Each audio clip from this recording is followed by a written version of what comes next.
ಪಾಪ ಪಾಂಡು ಅಲ್ಲಲ್ಲ ಸಾರಿ ಪಾಪ ಪಾಂಡ. ಚೈನಾದಲ್ಲಿ ಇತ್ತೀಚೆಗೆ ಫ್ರಾನ್ಸ್ ಮತ್ತೆ ಬೆಲ್ಜಿಯಂ ದೇಶಗಳಿಗೆ ರೇರ್ ಅನಿಮಲ್ಸ್ ನ ಗಿಫ್ಟ್ ಕೊಟ್ಟಿದ್ದಾರೆ.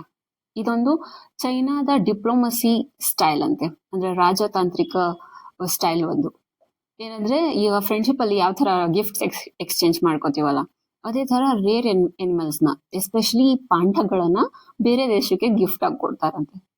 ಅಲ್ಲ, ಈ ಪಾಂಡಗಳದ್ದು ಒಂಥರ ಇಂಡಿಯನ್ ಸೊಸೈಟಿನಲ್ಲಿ ಹೆಣ್ಮಕ್ಳು ಪಾಡಿದ್ದಂಗ ಆಯ್ತಲ್ಲ ಪಾಪ. ಅವ್ರಿಗೆ ಗಂಡನ ಮನೆಗೆ ಹೋಗಕ್ ಇಷ್ಟನೋ ಕಷ್ಟನೋ ಅಂತ ಕೇಳಿದೆ ಸುಮ್ನೆ ಕಳಿಸ್ಬಿಡ್ತಾರಲ್ಲ, ಆತರ ಚೈನಾದವರು ಪಾಂಡಗಳಿಗೆ ಇಷ್ಟನೋ ಕಷ್ಟನೋ ಗೊತ್ತಿಲ್ಲ, ಒಟ್ನಲ್ಲಿ ಡಿಪ್ಲೊಮಸಿ ಅಂತ ಬೇರೆ ಬೇರೆ ಕಂಟ್ರಿಗೆಲ್ಲ ಕಳಿಸ್ತಾರೆ. ಈ ತರ ಚೈನಾದಲ್ಲಿ ಮಾತ್ರ ಅಲ್ಲ, ಮಲೇಷಿಯಾನಲ್ಲೂ ಒರಂಗ್ಯುಟಾನ್ ಪಾಲಿಸಿ ಅಂತ ಇದೆ ಇದೇ ತರ. ಸೊ ನೆಕ್ಸ್ಟ್ ಇನ್ಫಾರ್ಮೇಶನ್ ಒಂದಿಗೆ ನೆಕ್ಸ್ಟ್ ವಿಡಿಯೋನಲ್ಲಿ ಸಿಗೋಣ. ಬಾಯ್.